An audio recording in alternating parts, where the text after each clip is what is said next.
we definitely want to give our utmost respect and admiration to them. We also want to give citations to the Akim that are out there on the highways and byways and bringing out this truth of ours that we struggle in, which is a joy for us to struggle in at this point in time. And we want to just also thank them tremendously for their fortitude and the way they've been bringing forth the work, which is what we're supposed to do. All the YAHAWAH and those sisters that are listening and learning, we also want to say hang in there and stay with this. It's going to get a rough ride coming, but we're going to be through this, because even through Jacob's trouble, we will be saved out of it. At least that's what we pray for. And we're going to start off with prayer, praise, worship, praise, and prayer to Yahawah, because that's the nature of the way I come. This is your brother Obadiah Yahawah Canaan, and platform the Most High brought me on, obviously, is an observer to the degree of, once you're in this truth, you have to be a watchman and observe and watch what's going on. And then when the raw edition, the Holy Spirit brings it to you, you got to bring it out. And that's what it's about. So I like to first and foremost say to Yahawah B'Shem Yahushua, forgive me, Father, if I've done anything or said anything that offends you in the kingdom. Baba Shah, Barakatah Yahawah, Barak, and Shalaki for anything I've done that would be not of the nature of Yahawah Shai that we strive to try to emulate in any way we can. And as my people say, Yahawah, Yahawah, Yahawah, Shai, Yah Yahawah, Yahawah Shai, Yah Kal, Yahawah, Yahawah, Yahawah Shai, Yahweh, Yahweh, Yahah, Yahawah, Yahawah Shai. All right, my praise and worship is in. I've been doing it a lot all day on mercy, Father, Yahawah Shai. Praising the Father and the Son and getting it out. We're dealing with a variety of different things that are very problematic at this particular time. I've been observing the consternation that has been going on amongst the brethren lately. More or less, it's been troubling to listen to some of the things that is going down. And, you know, the nature of what we may or may not understand is very important to try to disseminate the difference. The Most High gave me a lesson today. And, you know, once I get a lesson, it takes a minute for me to get it because the Most High is like, you know, the way he operates with me is unique in its fashion. So for the most part, there's my teeth.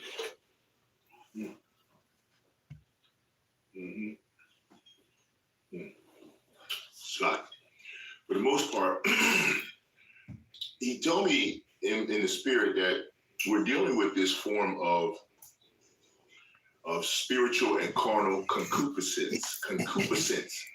Now, concupiscence is very interesting in terms of what it is and how it operates. Now, primarily, it's usually associated with some kind of sensual or sin that is involved with intimacy or sexuality or something of that nature. But sometimes, of course, it's not always that. It's even deeper.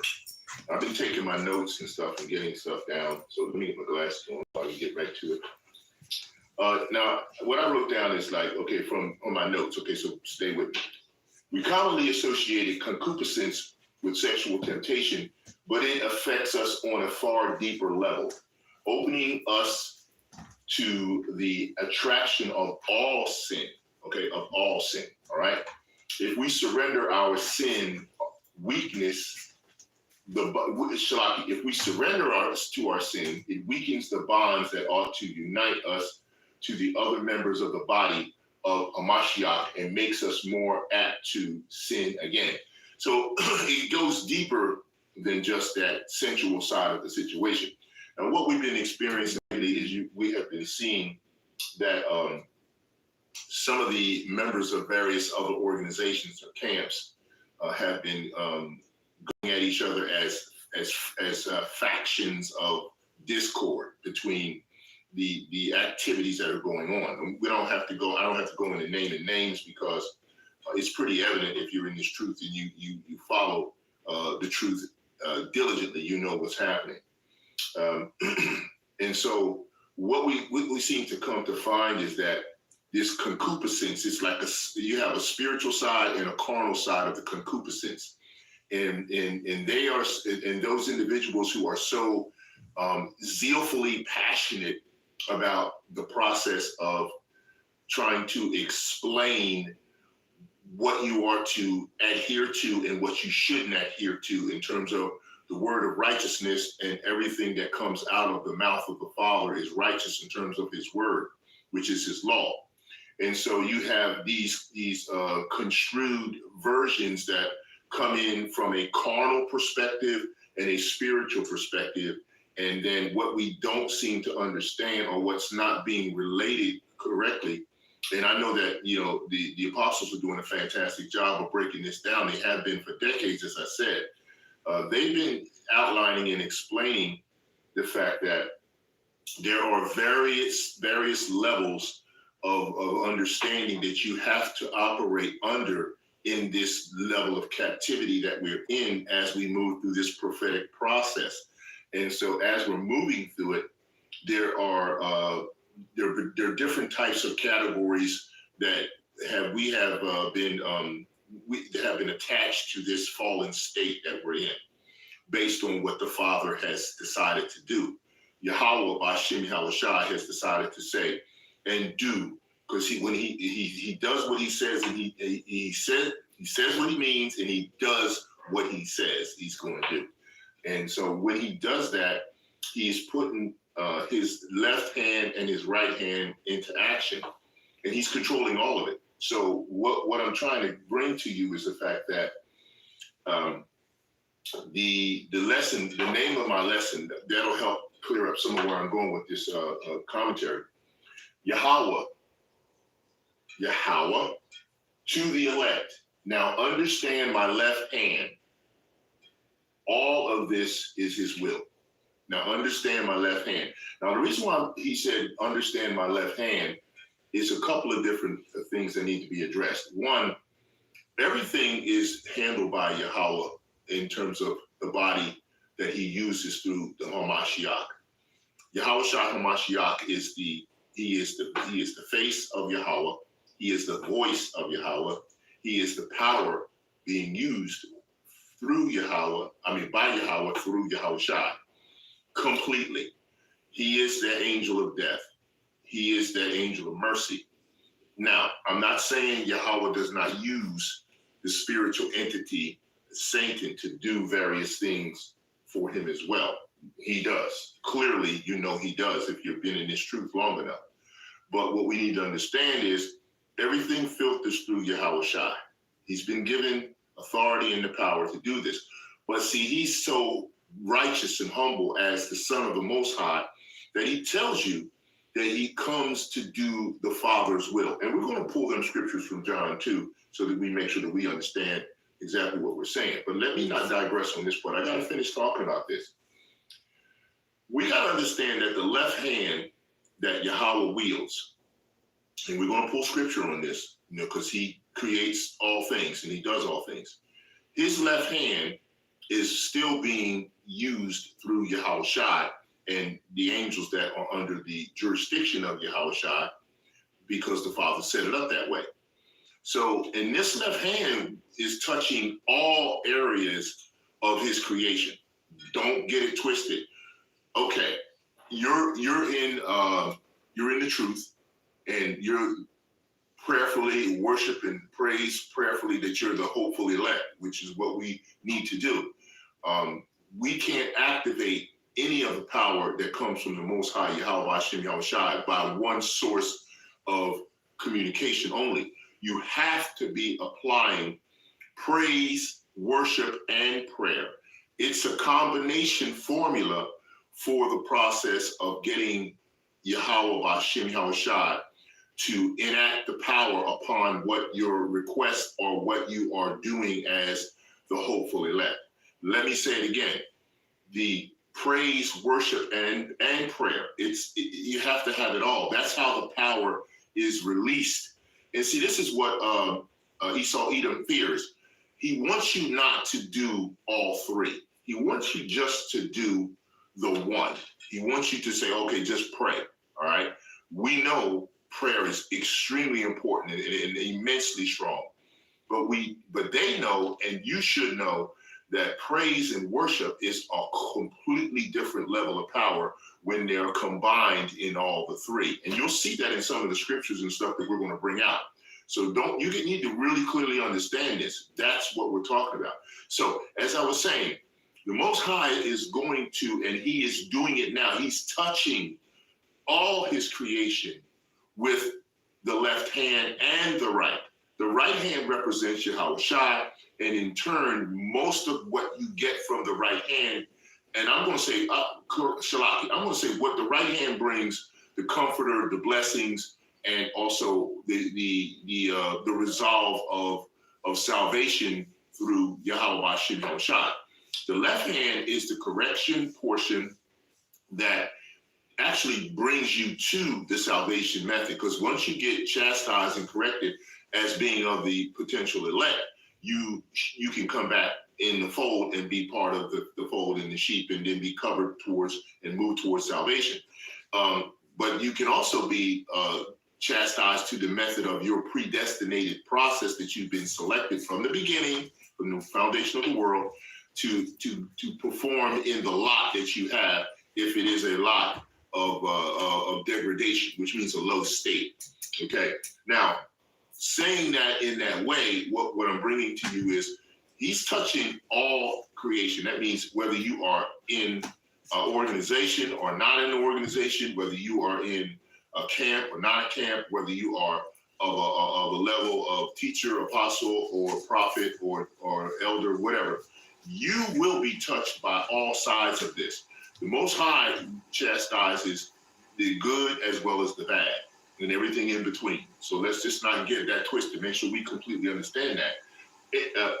Aaron, case in point, and why he gave me the lesson, YAHAWAH, to the elect.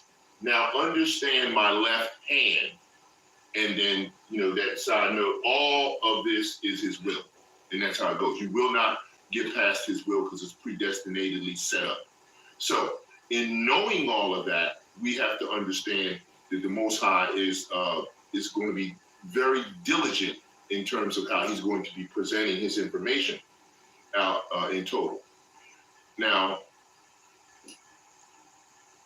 so what this entails from the Ruach HaKodesh and the Holy Spirit has given me is the fact that YAHAWAH controls all things.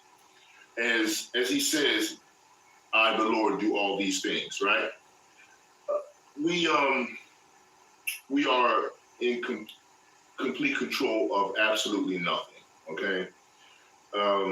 He is in control of all things through YAHAWAH by Shem YAHAWAH. Even YAHAWAH completely confesses and says, I do all things, right, by the hand of my Father. And we're going to pull that scripture, of course, and we'll pull all that. The Father says, YAHAWAH Shem YAHAWAH says, to give the understanding of that prophetical premise that we are under. I did a lesson on the spirit of prophecy as our test, is your test, right? And this is kin to that, the train of thought and spiritual connotation of what the Most High has planned to bring out next. We can clearly see from the activities of the brethren and all of the heathen and everyone else, not including them with us, of course, that the Most High is clearly prophetically directing everything through his predestinated hand, and in reference to what the outcome of all things will be. He also has made these determinations unprecedentedly, and they will not be changed. His timeline is not our timeline. His ways are not our ways. His thoughts are not our thoughts. Clearly, it directs back to the fact that Yahawah now understand the left hand. This is going to speak to the areas of spiritual blockage that will be included, that the Most High has put upon all things in some fashion, that move, in heaven as well that has heaven as is in earth, right? And he is also showing that everything that is going on is not about anything other than himself, getting the glory for himself. We have layers of his grace and his blessings and mercy that encompass what the chosen people, of course, first and foremost, the first chosen Yahawah, and then it all filters down to the elect, and then all of the predestinated people who the Most High have chosen. And at this particular point in time, I think, and I know for sure, that this final conclusion of bringing things full circle through the Ruach HaKodesh and Yahawah Shem Yahushai, the Most High is showing that it is about basically is his power, which he is that power, and he is that power of control. Even though we have some levels of understanding of this nature of application, it's far beyond what we understand or even overstand. The Most High does things in a way where what we could understand and what we should understand is beyond what we can understand for the most part. Not in a way, of course, of leaving us out or in the dark, or leaving out full prophetic disclosure, but just to give us the understanding that your faith is centered around the power that you will receive, but it cannot be activated, as I said, or obtained unless the three cycles of creation that the Most High put in place are activated, which are praise, worship, and prayer. Those are the three cycles that have to be activated. They have to be collectively be applied in order for the power through the Ruach HaKodesh this will deliver us to be activated at that point in time. And you have to do it through Yahawah Shem Yahushai and the firstborn, who is Hamashiach. This is the portion that is layered to us, and but it rolls back to complete understanding and control and honor and glory and praise and worship to Yahawah Ba'Shem Yahushai. For it's about him. It's about the Father. And it's not about us.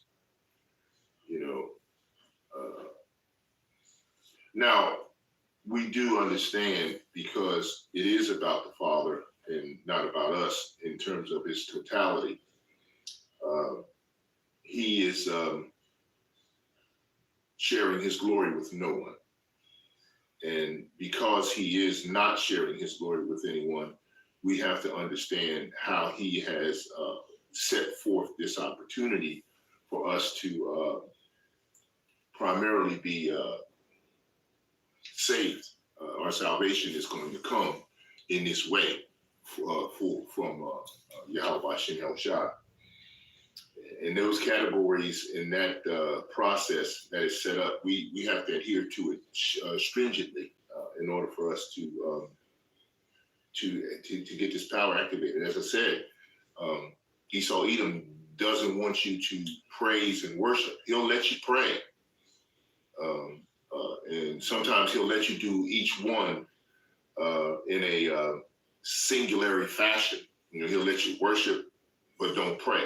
He'll let you pray, but don't praise. He'll hit you with the disillusion and confusion in order to keep it from being something that is, collectively done. And once we understand that power is of that particular process, then we can really move and do for the Most High and for the elect. Okay, clearly that's a long, that's 20. I know my commentaries get long, but you got to do this. Like I said, if you are here for entertainment, this is not the channel for you. You need to go somewhere else and go find some graphics or some things that could fly around and excite your eyes and your mind. I'm not trying to do that. I'm trying to help you learn something here. So you're gonna bear with me on that note. Okay, so that's what we're dealing with. Okay, all right. So let's get started. We talked about spiritual and carnal concupiscence and how that drills down further to a level of sin that you see happening with this level of consternation that's going between the brethren and various other organizations and camps. Once that the breakup happened in One West, we had a lot of wayward issues and situations happen with the men supposed to be of the Lord that went in all these different directions, but they couldn't stick together. The Most High broke it up. If he broke up the organization, he found something that was not right within the organization of the House of David at the time, that he felt he needed to separate the truth from the fake, and so that's why you have the dissemination of what you have at this time. And then you have fringe aspects of it happening to us in terms of individuals that monetize the truth and go in that direction. So you can see how he needed to get that out of the way of the truth and then keep the accuracy of the truth with the apostles and going in that direction. But all of us have a spiritual blockage in some way, because if it weren't so, then everything would have been kept completely cohesively together. The Most High decided he needed to separate for his reasons. His thoughts are not our thoughts, his ways are not our ways, but we can clearly see the direction of the truth that's being offered, where it is where it stands right now. We see who's hireling, who's in the process of the hireling and the monetization process, and we see those that are in the truth and drawing forward and out really busting their hump to get this truth out the way it's supposed to. Okay, let's get into what's going on. That's the first place we're gonna go is we're gonna go to John, and we're gonna go to the book of John. So join me in the book of John, and we're gonna go to 5. Let's go to 5:19, and then book of John, chapter 5, verse 19. Then answered Yahawashi and said unto them, Verily, verily, I say unto you, the Son can do nothing of himself, but what he seeth the Father do. For what things soever he doeth, these also doeth the Son likewise. Okay, so you can see right now, the Most High is letting you know he sent his Son with all power. And when Yahawashi came with the power that he has, he brought it forward in a way that shows the power and how it will get down. Okay, so that's important. Shalaki, give me a sec. 1 second. Okay.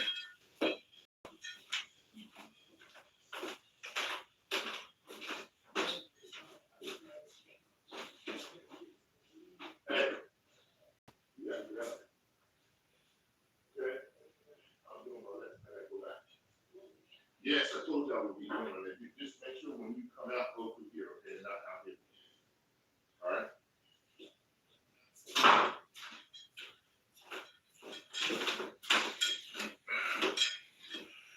Okay, Shalaki. All right. Wow, I'm back. All right. So I said, John chapter 5, we did 19. Now we're going to go and stay with John chapter 5, and we're going to go down to 30. Okay, so it says, I can of my own self do nothing. As I hear, I judge, and my judgment is just, because I seek not my own will, but the will of the Father which hath sent me. So again, Yahawashi is coming in the complete image of the Father. He is the image. As I said before, not only is he the image, but he is coming in the power of the Father. He is coming in the voice of the Father. He is to get the worship and the praise the way the Father set it up for him, because he's in control of all things. Okay, this First John tells you about all that as well. Okay, let's see here. What we want? Shalaki. All right. We want to go to First John, because we were in John for a minute, and we're going to start at 14. And the Word was made flesh and dwelt among us, and we beheld his glory, the glory as of the only begotten of the Father, full of grace and truth. 15. John bare witness of him and cried, saying, This was he of whom I spake. He that cometh after me is preferred before me, for he was before me. And of his fullness have all we received, and grace for grace. For the law was given by Moses, but grace and truth came by Yahawashi HaMashiach. 18, no man has seen Yahawah at any time. The only begotten Son, which is in the bosom of the Father, he hath declared him. All right, now, of course, that brings also the precepts coming in from Matthew 3, 1 through 12, Mark 11, chapter 1, 1 through 8, and Luke 3, chapter 3, 1 through 20. Okay? So just wanted to make sure that you had that part of it. I needed to make sure I got that to you. All right, next we're going to go to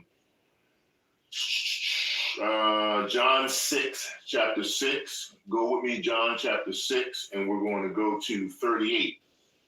All right? All right, 38, and it says, For I came down from heaven, not to do my own will, but the will of him that sent me. All right?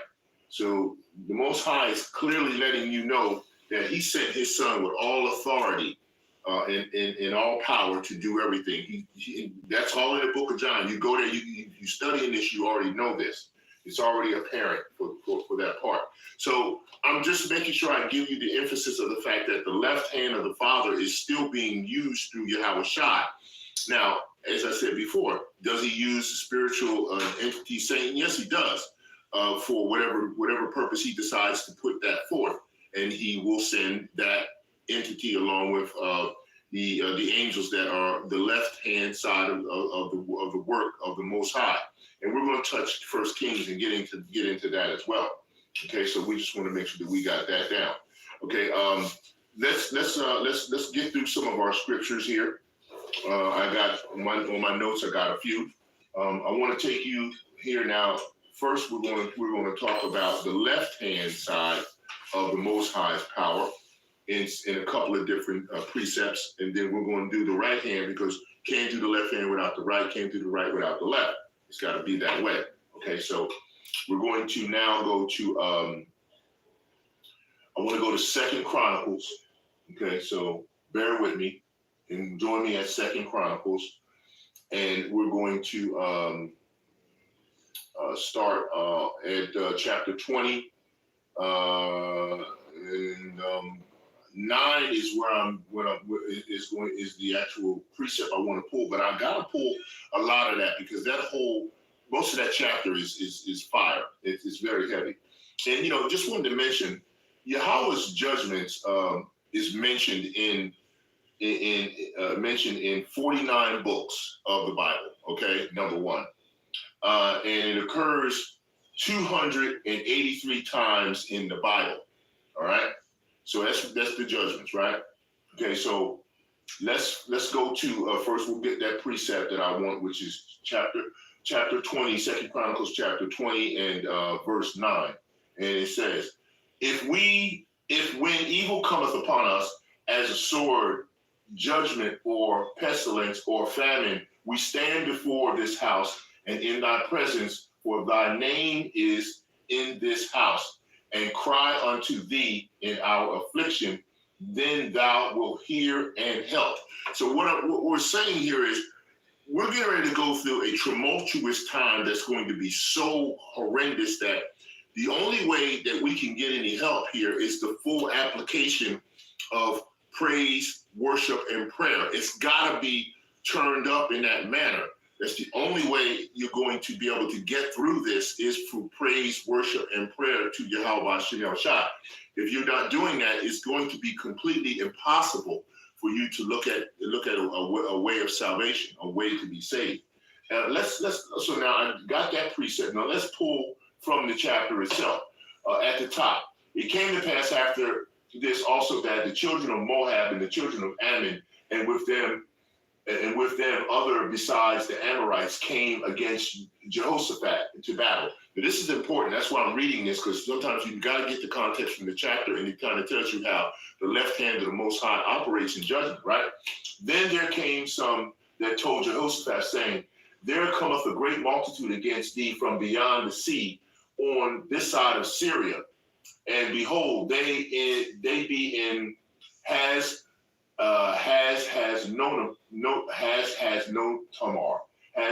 no Tamar, which is in Elit.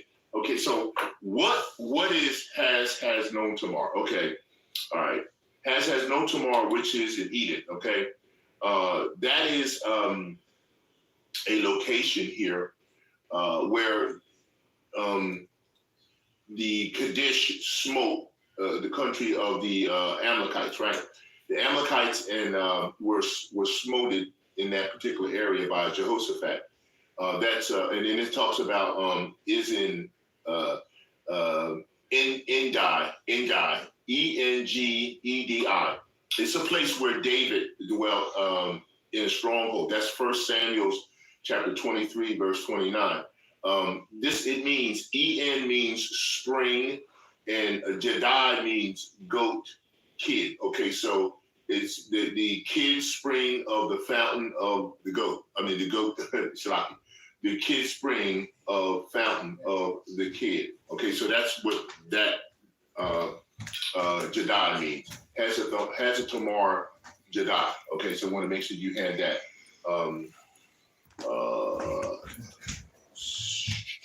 All right, yeah, I got that. So the son of Metathai, the son of Ashvar. Okay. All right. So we make sure we got that. All right. Now let me finish. Okay. There we go. And Jehoshaphat feared and set himself to seek Yahweh and proclaimed a fast throughout all Judah. And Judah gathered themselves together to ask help of Yahweh, even out of all of the cities of Judah. They came to speak to Yahweh. And Jehoshaphat stood in the congregation of Judah and Jerusalem in the house of Yahweh before the new court, and said, O Yahweh, power of our fathers, art not thou power in heaven, and rulest not thou over all the kingdoms of the heathen? Question. And in thine hand is there not power and might, so that none is able to withstand thee? Question 7. Art not thou our power, who didst drive out the inhabitants of the land before thy people Israel, and gavest it to the seed of Abraham, thy friend, forever? Question number 8. And they dwelt therein and have built thee a sanctuary therein for thy name, saying, 9. If when evil cometh, that was the verse, right? The precept. If evil come upon us, Shalaki, as the sword, judgment, or pestilence, or famine, we stand before this house and in thy presence, for thy name is in this house, and cry unto thee in our affliction, then thou wilt hear and help. So that's telling you that if you're going through any kind of affliction or anything of that nature, the Most High will help you if you praise, worship, and pray to him for help. Okay? 10. And now behold, the children of Ammon and Moab and Mount Seir. See, you got the Ammonites, which would be the Japanese, right? You got the Moabites, which would be the Chinese, and then you got the Amalekites, which will be those in Mount Seir, right? Who thou wouldest not let Israel invade when they came out of the land of Egypt, but they turned from them and destroyed them not.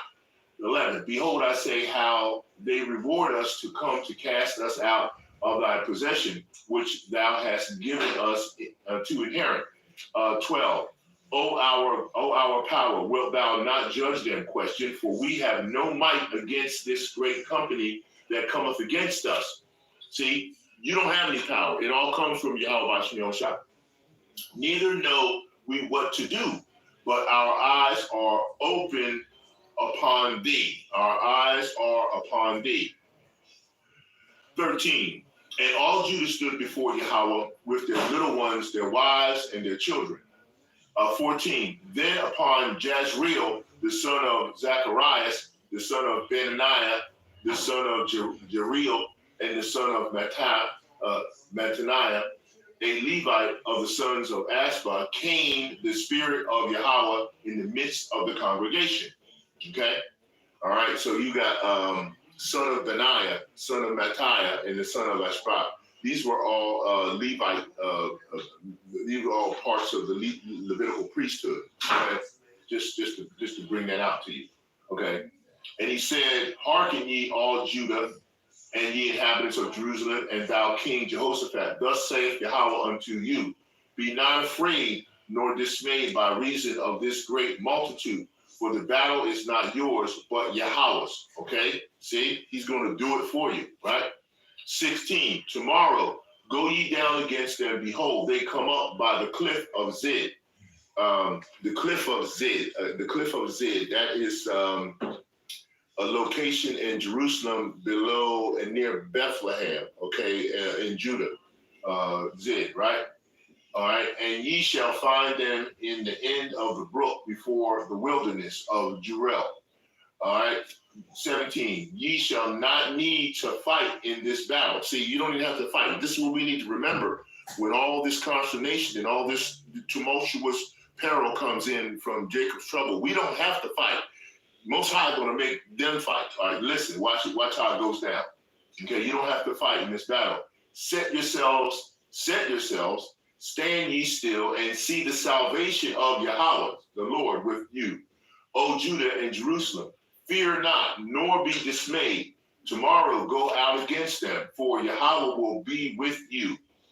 18, and Jehoshaphat bowed his head with his face to the ground, and all Judah and the inhabitants of Jerusalem fell before the Lord, before Yahweh, worshiping the Lord, worshiping Yahweh. Let me read that again. See, this is what I'm telling you. That's where the power comes in. Do you understand? Let me give it to you again. Do you understand? Can you get this? And Jehoshaphat bowed his head and with his face to the ground, and all Judah and the inhabitants of Jerusalem fell before Yahweh, worshiping the Lord Yahweh. 19. And the Levites of the children of the Kohathites, and the children of Korathites stood up to praise Yahweh, power of Israel, with a loud voice on high. Okay, so who are the Kohathites? They're descendants of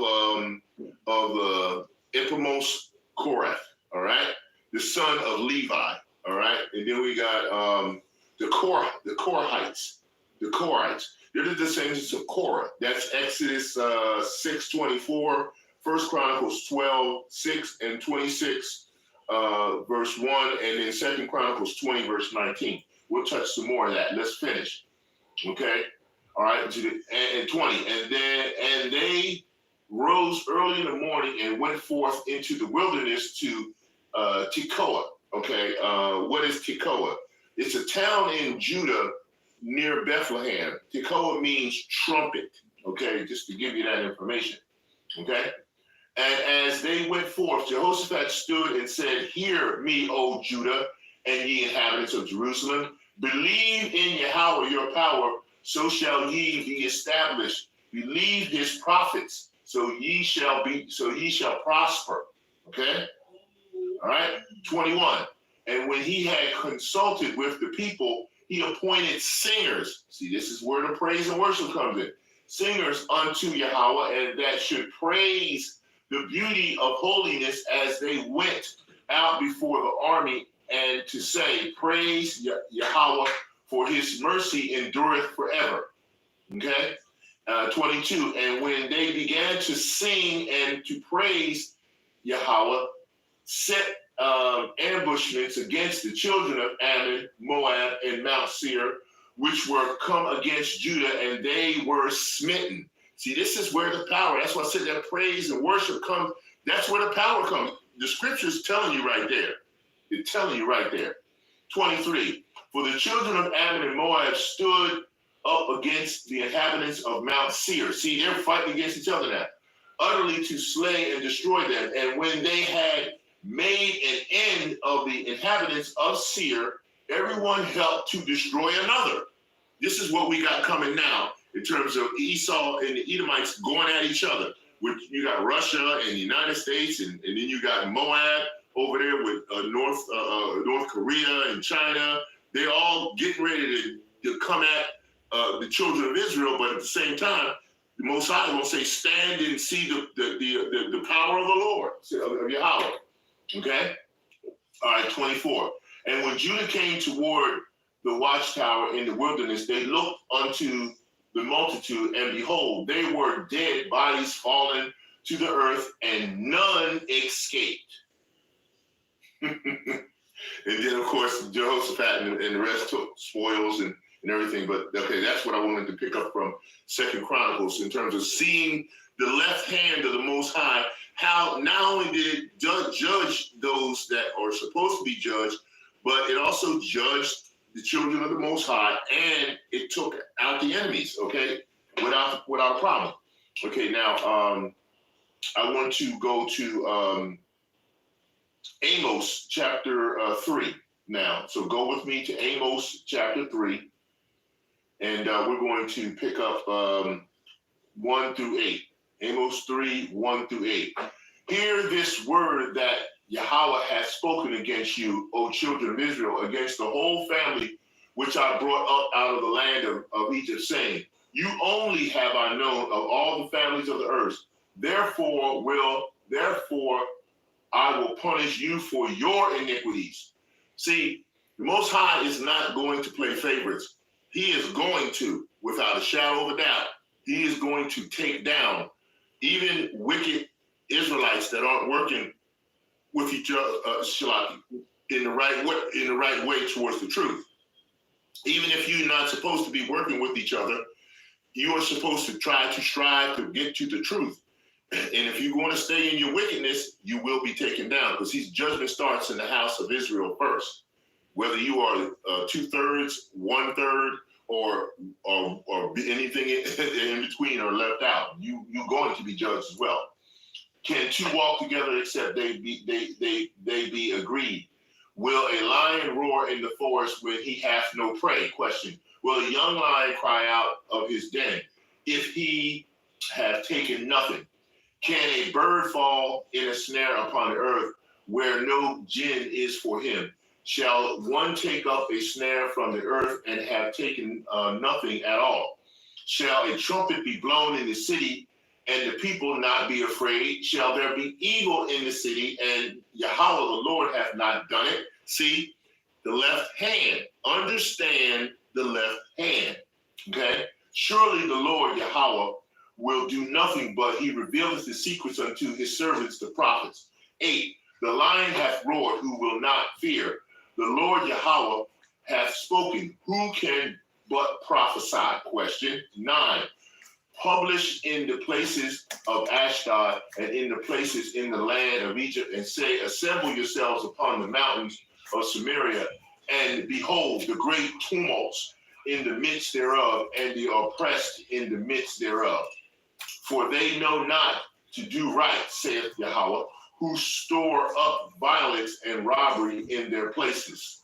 Therefore, thus saith Yahawah, an adversary there shall be even round about the land, and he shall bring down thy strength from thee, and thy places shall be spoiled. 12, thus saith the Lord Yahawah, as the shepherds taketh out the mouth of the lion 2 legs, or a piece of an ear, so shall the children of Israel be taken out that dwell in Samaria and in the corner of the bed, and in Damascus in a couch. All right, and I'm going to stop on this part. Hear ye and testify in the house of Jacob, saith the Lord Yahawah, the power of hosts. Okay, so just wanted to show you that his left hand is not stayed. It will go and do what he says it's going to do, and nothing's going to stop it. No matter what you say or what you do, it's going to come down. All right, now just to go to bring in some more left hand action that the Most High is bringing forward, I want to take you to 1 Kings, okay, and we're going to go to 22. Okay, this is very familiar because most of us know about this one and 19, because and 19 is the left hand being activated. But we're going to bring it from 1 down to 23, so go with me. And they continued 3 years without war between Syria and Israel. So remember all of what happened with Jehoshaphat in the first part of 2 Chronicles I will read to you and talk to you about. Now we go a little bit forward here and we talk about kings in terms of what happened, right? So listen, okay, and it came to pass in the 3rd year that Jehoshaphat, the king of Judah, came down to the king of Israel. And the king of Israel said unto his servants, know ye that Ramoth in Gilead is ours, and we Shalaki, and we be still, and take it not out of the hand of the king of Syria. See, question, he's asking, but see, you got something coming, all right? And he said unto Jehoshaphat, wilt thou go with me to battle to Ramoth Gilead? Question. And Jehoshaphat said to the king of Israel, I am as thou art, my people as thy people, my horses as thy horses. So clearly Judah in the northern kingdom king are looking at trying to come together with something here. But let's just see if the Most High is on board with this, okay? Okay, Shalaki. 5, and Jehoshaphat said unto the king of Israel, inquire, I pray thee, at the word of Yahawah today. Then the king of Israel gathered the prophets together, about 400 men, and said unto them, shall I go against Ramoth Gilead to battle, or shall I forbear? Question. And they said, go up, for the Lord shall deliver it unto the hand of the king. Oh, really? Okay. And Jehoshaphat said, is there not here a prophet of Yahawah besides, that we might inquire of him? In other words, who are these dudes and who are these false guys, and what about a real prophet of the Most High? Jehoshaphat knows the difference, right? You can just ask the apostles know the difference today. There is a difference, okay? All right. And 8, and the king of Israel said unto Jehoshaphat, there is yet one man, Micah, all right? Micah, the son of Ilah, by whom we may inquire of Yahawah, but I hate him. See this? He don't like to hear the truth. For he doeth not prophesy good concerning me, but evil. See, a lot of wicked kings and wicked leaders don't want to hear the truth. So they hate to hear the truth. So they end up hating the one or the prophet that's bringing the truth. Very clear, we can see that, right? Okay. For he doeth not prophesy good concerning me. In other words, but evil. So he's not giving you what you want to hear. And Jehoshaphat said, let not the king say so. Then the king of Israel called an officer and said, hasten hereafter, hasten hither, Micah, the son of Ilah, and the king of Israel, and Jehoshaphat, the king of Judah, sat each on his throne, having put on their robes in a void place in the entrance of the gate of Samaria. And all the prophets prophesied before him. And Zedekiah, the son of Chuniah, made him horns of iron. And he said, thus saith Yahawah, with these shalt thou push the Syrians until thou hast consumed them. Right. And all the prophets prophesied so, saying, go up to Ramoth Gilead and prosper, for Yahawah shall deliver it into the king's hand. This doesn't sound like it's going to work out. And the messenger that was going to call Micah spake unto him, saying, behold, now the words of the prophets declare good unto the king with one mouth. Let thy word, I pray thee, be like the word of one of them, and speak that which is good. See, they begging. I don't know where they're going to get this from. And Micah said, as Yahawah liveth, what Yahawah saith unto me, that will I speak. 15, getting into it. So he came to the king, and the king said unto him, Micah, shall we go against Ramoth Gilead to battle, or shall we forbear? And he answered him, go and prosper, for Yahawah shall deliver it into the hand of the king. And the king said unto him, how many times shall I adjure thee that thou tell me nothing but that which is true in the name of Yahawah?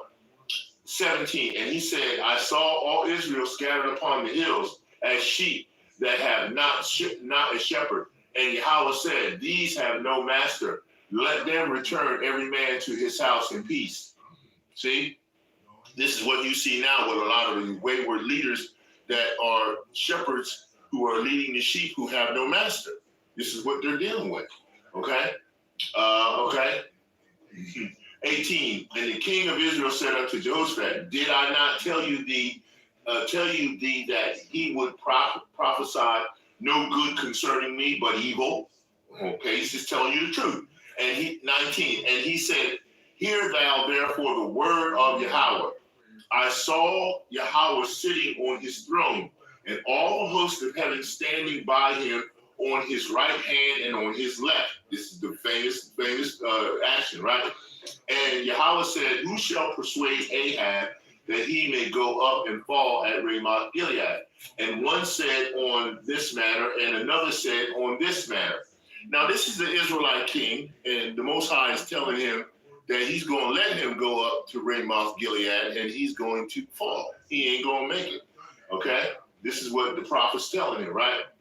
And he said, and there came forth a spirit and stood before Yahawah and said, I will persuade him.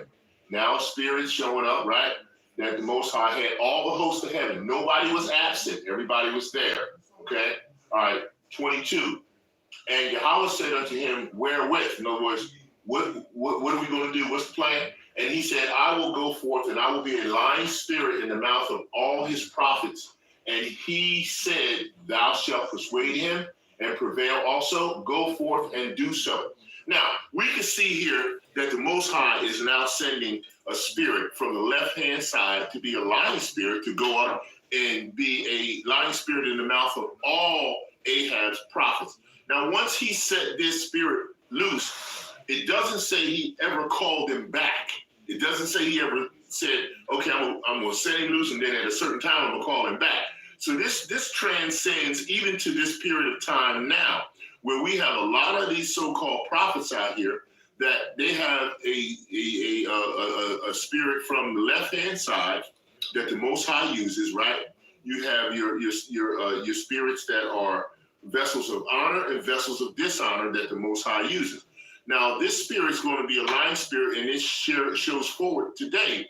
You got a lot of these so-called prophets out here and so-called people in the truth, whether they be in the religious practitioner community or whether they be in the awakening of the truth.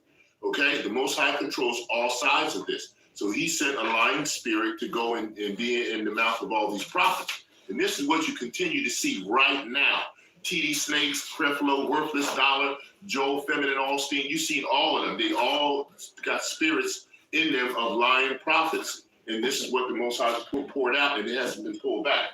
Okay, so now we're going to go, all right, down to 24.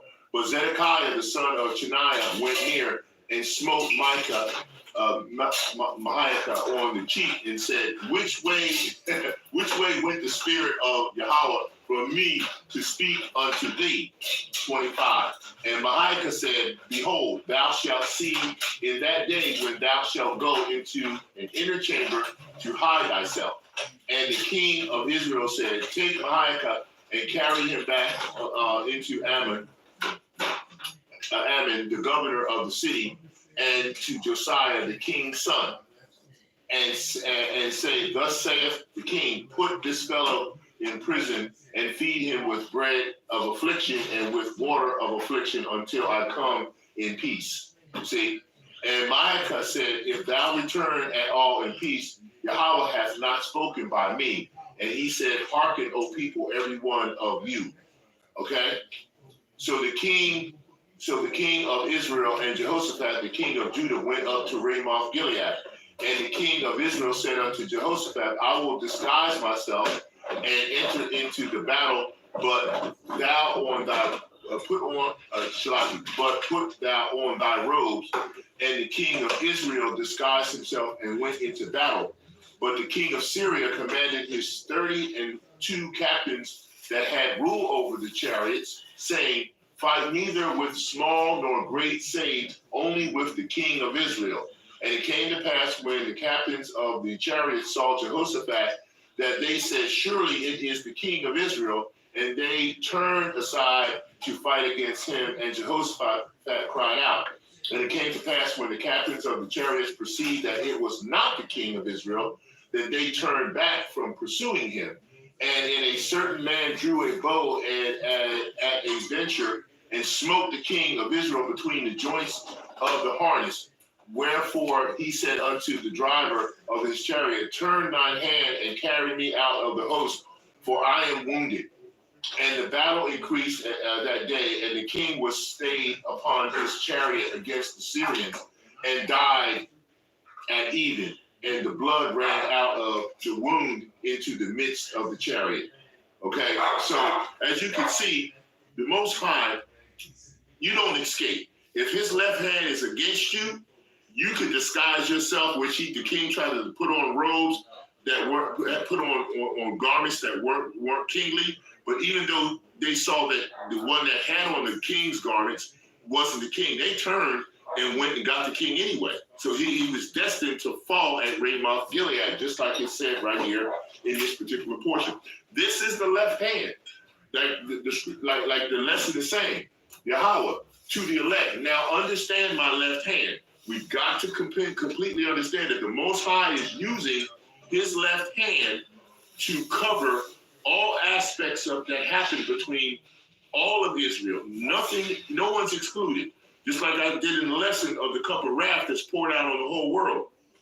Everyone's going to have some portion of this cup, whether it is you experience people that you know, family, friends, or whatever, that can touch for the wickedness that they have not repented for, or whether it be people in the truth who have not repented for wickedness that they've done.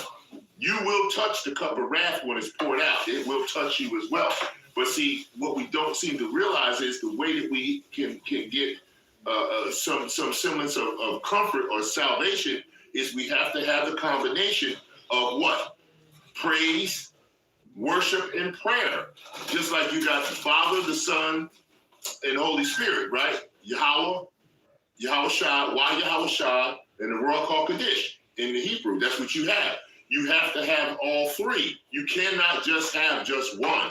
And if you plan to try to operate with just one, you're going to come up deficient. And that's what you see happening with Ahab at Ramoth Gilead. He was deficient. He did not have the Father, the Son, and the Spirit, the Holy Spirit. He didn't have it. So that combination destroyed him. And this is what we can experience at this point in time. If we do not understand that formula, you have to operate in that manner. Okay? All right? Where we get next? Okay. Now we're going to go into how the right hand of Yahawah Bashim Yahawashi is also put forth at this time. The right hand spoken through Yahawashi from Yahawah. That's what we're going to touch. We have to touch. We touch the left, We touched the right. The lesson is, right, to the elect. Now understand my left hand, right? All of this is his will. I will completely continue to say that. Okay, so the first place we're going to go to understand the right hand spoken through YAHAWAH by Yahweh is we're going to go to Proverbs chapter 9. So go with me to Proverbs, and we're going to go to chapter 9, and we're going to hit verse 10. Okay, and chapter 9, verse 10 reads, the fear of Yahweh is the beginning of wisdom, and the knowledge of the holy is understanding. Okay, all right, so that was the precept I wanted for to get this started on the right hand spoken through YAHAWAH from Yahweh. Next, we're going to Psalms chapter 34, Psalms 34, and we want verse 8. Psalms 34, verse 8, and it reads, O taste and see that Yahweh is good. Blessed is the man that trusteth in him. Okay, I'll even give you 9. O fear the Lord Yahweh, yea, his saints, for there is no want to them that fear him. So if you fear him and you practice the praise, worship, and prayer, you have the covering, you have the full gospel armor on. You don't have just a shield or just a sword or just a helmet. You want it all, okay? Next, we're going to go to we're going to go to the book of Joshua, okay? All right, we're going to Joshua chapter 1 and verse 9. Joshua 1 and verse 9. And it reads, have not I commanded thee? Question, be strong and of good courage. Be not afraid, neither be thou dismayed. For Yahweh thy God, that power is with thee, whithersoever thou goest. Okay, so even if we're going through turmoil and trouble, the Most High is with us. Okay, next we're going to go to we're going to pop over to 1 Thessalonians, and we're going to go to 1 Thessalonians chapter 5, and we want 16 and 18. Chapter 5, 16 and 18, and it reads, rejoice evermore, pray without ceasing. Okay, and pray without ceasing. In everything give thanks, for this is the will of Yahweh in Hamashiach YAHAWAH concerning you. Quench not the spirit, despise not prophesying. 21, prove all things, hold fast that which is good, abstain from all appearances of evil, and the very power of peace sanctify you wholly. And I pray, Yahweh, your whole spirit and soul and body be preserved blameless unto the coming of our Lord YAHAWAH HaMashiach. Right? And faithful is he that calleth you, who also will do it. All right, so that was 1 Thessalonians, and I pulled it all the way down to 25, right? 24, Shocking. All right, next we're going to pop back to Proverbs chapter 3. I want Proverbs chapter 3 and 5 and 6. Chapter 3 and 5 and 6.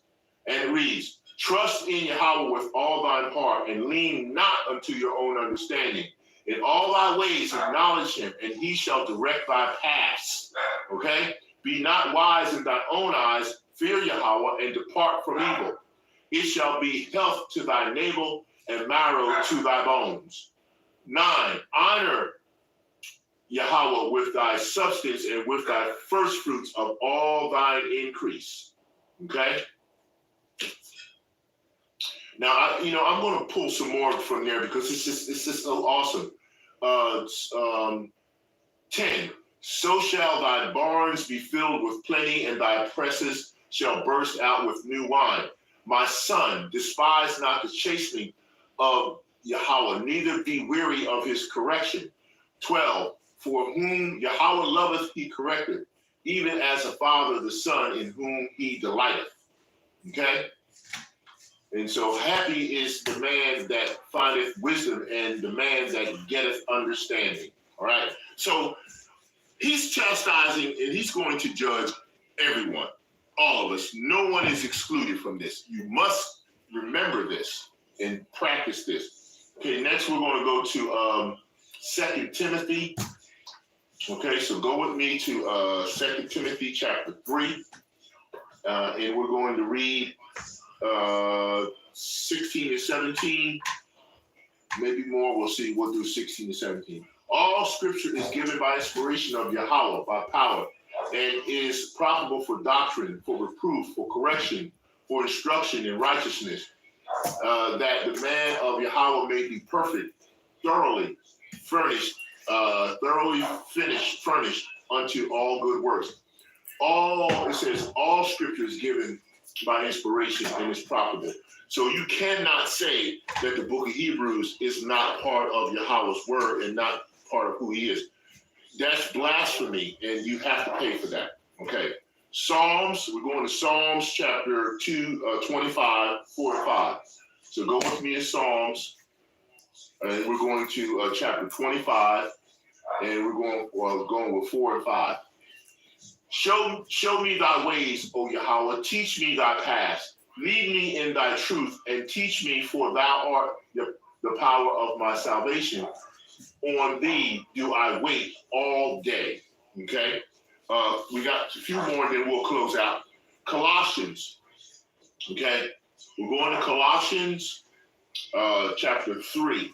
All right? Go with me to Colossians. And we want chapter 3, and we want 23. All right? And whatsoever ye do, do it heartily, as Yahawah, as the Lord, and not unto men. Okay? Knowing that of the Lord ye shall receive the reward of the inheritance, for ye serve Yahawah. You serve Yahawah Hamashiach. Yahweh Shah Hamashiach. But he that doeth wrong shall receive for the wrong which he hath done, and there is no respecter of persons. That's what I'm saying. You don't think that just because you think you're doing all this work that you can't be touched, because the Most High will still touch you if you're wrong. All right? Because you got a lot of camps and individuals and organizations that are out here doing stuff, selling all kinds of devices and trinkets and all kinds of other things, and they still out there trying to do the work, but they're still doing a lot of stuff that's wrong. Okay. All right. Next, we're going to go to 1 Peter, chapter 5, 6 and 7. 1 Peter, chapter 5, 6 and 7. Humble yourselves, therefore, under the mighty hand of Yahawah, that he may exalt you in due time. Humble yourself. This is a big problem amongst our brethren and people in the truth. They're not very humble, and they appear to be, but they're really not. Okay, casting all your care upon him, for he careth for you. Be sober and vigilant, because your adversary, the devil, as a roaring lion, walketh about seeking whom he may devour. Okay. All right. Next, we're going to go to Philippians 4, verse 6 and 7. All right. So join me in Philippians chapter 4, 6 and 7, and it reads, Philippians chapter 4, 6 and 7. Be careful for nothing, but in everything by prayer and supplication with thanksgiving, let your requests be made known unto Yahawah. Okay. Now, we know for sure that if we're dealing with prayer and thanksgiving, all right, he says, do not be anxious about anything, but in every situation by prayer and petition. Prayer and petition, that brings me to Matthew chapter 6, 9 through 11. And then, of course, in thanksgiving, that includes your worship. That's Psalms chapter 50, verse 23, right? And that's where you have to have gratitude for your understanding, which transcends. It says here, thanksgiving, present your request to Yahawah, and the peace of Yahawah, which transcends all understanding. See, that's why you need the three. You have to be able to perform the three. Okay. All right. Let's go to Philippians, since we're already here, let's go to 2 and 3 and 4. Let nothing be done through strife or vain glory, but in lowliness of mind, let each esteem other better than themselves. Okay, and also we're going to pick up 4. Look not every man on his own things, but every man also on the things of others. Let his mind be in you, which was also in Hamashiach Yahushua, who being in the form of Yahawah, thought it not robbery to be equal with Yahawah, but made himself of no reputation, and took upon him the form of a servant, and was made in the likeness of men. And being found in fashion as a man, he humbled himself and became obedient unto death, even the death of the cross. Wherefore Yahawah also hath highly exalted him, and given him the name which is above every name. Okay? So you have to be humble. Even Hamashiach, Yahushua Hamashiach was humble. So what does that tell you? If Yahushua Hamashiach is humble, if you're not being humble, then what are you doing? How wrong are you in this way? Okay, let's go to Isaiah chapter 40, and we're going to close out in the little bit left. I got a little left to close you out with, so just bear with me. Okay? All right. Isaiah 40 and 28. 40 and 28. And it reads, Hast thou not known, hast thou not heard, that the everlasting power, Yahawah, the creator of the ends of the earth, fainteth not, neither is weary? Question. There is no searching of his understanding. I want to read that one again, because that really brings home what I'm talking about here, as far as to the elect now understand my left hand. Okay? All right? Because if you don't get this one, I don't know. Hast thou not known? Question. Hast thou not heard that the everlasting power, Yahawah, the creator of the ends of the earth, fainteth not, neither is weary. There is no searching of his understanding. Okay? I'm going to get Romans here, chapter 8, 28. Romans chapter 8, verse 28. Okay? And we know that all things work together for good to them that love Yahawah, to them that are called according to his purpose. Okay? 29, I'll give it to you. For whom he did foreknow, he also predestined to be conformed to the image of his Son, that he might be the firstborn among many brethren. Moreover, whom he did predestine, them he also called, and whom he called, them he also justified. Right? He also justified, them he also glorified. All right? So you got to remember, this has all been a selection that the Most High did from the beginning. All right? Now, I got Zephaniah chapter 3, Samuel chapter 7, because I really wanted to pull all these. I know you probably are saying, oh, no, don't do that, but I have to. I really need to pull all these. I'm trying to get you to understand and overstand what's going on here. I could go further. Let's see, what am I doing here? I could go so much further, but I really do need to pull some of this. Okay, let's go to Zephaniah first. All right, let's do Zephaniah. Zephaniah and chapter 3.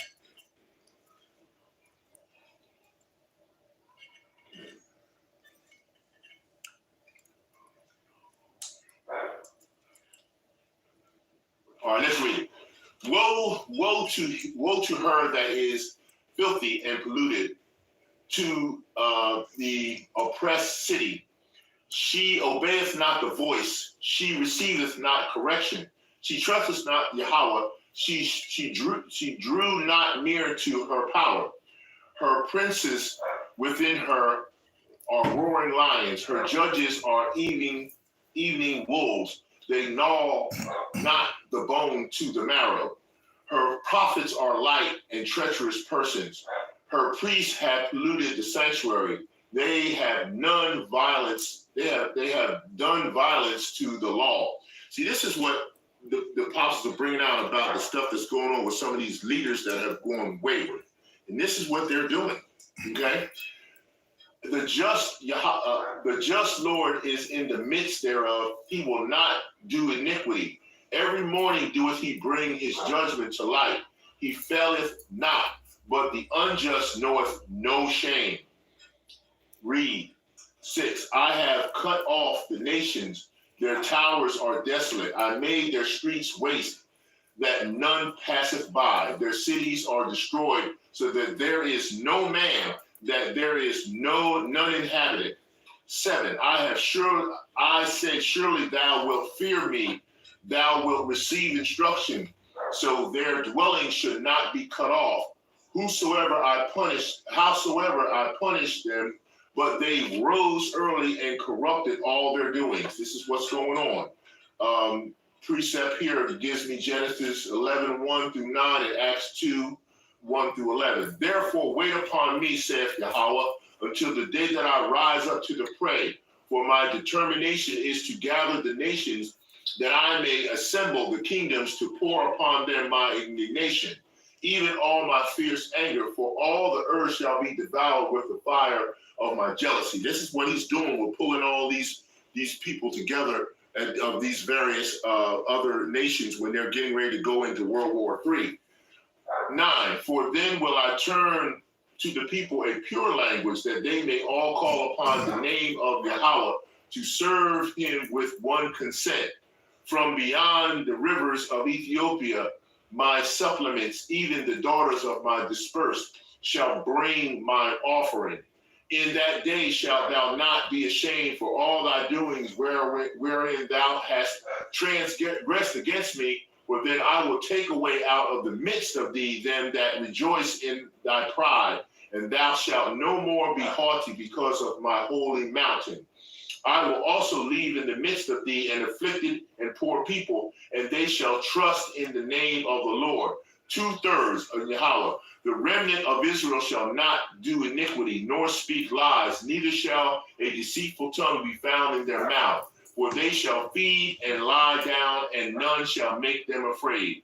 O sing, daughter of Zion, shout, O Israel, be glad and rejoice with all the heart, O daughter of Jerusalem.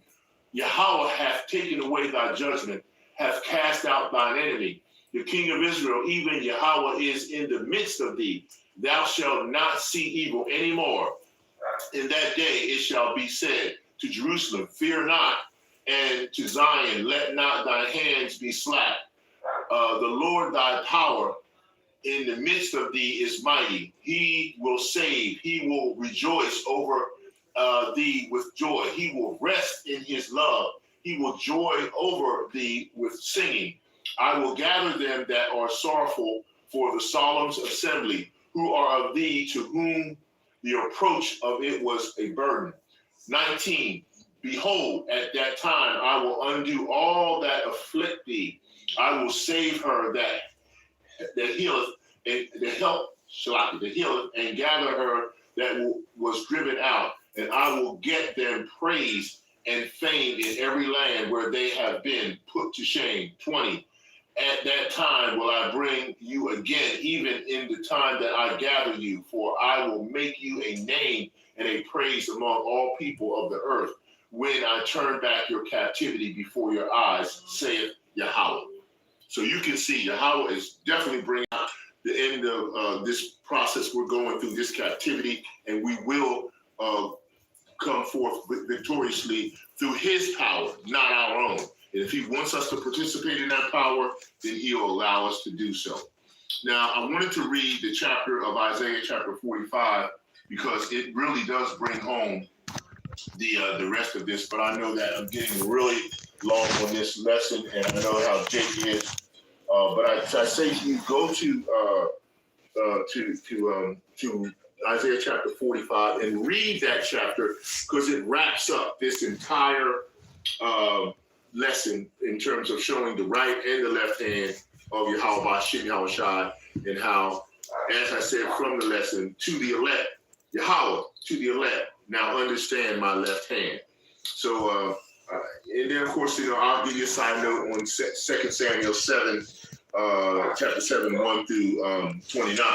So I just wanted to bring the lesson out. I pray that it was a blessing for you, and it brought forth what you understand about the left hand of YAHAWAH, Shem Yahawashi, and how he is, he's not slack in the way that he's bringing his truth forward. And you clearly need to understand, we all can be touched by the left hand. No one is immune to it. And we need to get on point. So that note, I'll say, call hello, YAHAWAH, Shem Yahawashi, all praises to YAHAWAH, Shem Yahawashi. Shalom.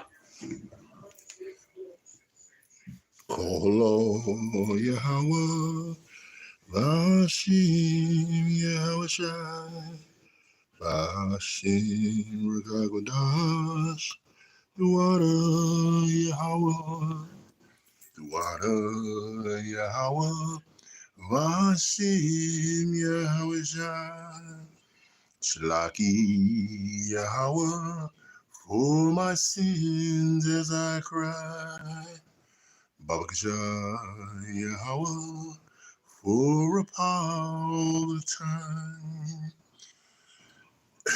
Yes, Shalaki, the water, YAHAWAH, Shem Yahawashi. Wanted to make sure that I got this repost up. Most High spoke to my spirit about it. I have to put up another. I just wanted to follow and continue to follow what his directive is in terms of what I'm supposed to do. Praise, worship, and pray that the content of the message was what you were supposed to receive. I know I'm having a little bit of controversy with my camera and the way that it has to be set up, but I'm working on fixing it, and once I get that taken care of, we'll be making sure the presentation is point blank period on point from everywhere, spot on. So I want to say shalom, and look forward to the next repost until I do an actual live lesson coming up very shortly for the Most High, because he wants me to get out the information on circle of sacrifices. All right. So just want to say on that note, just want to say shalom.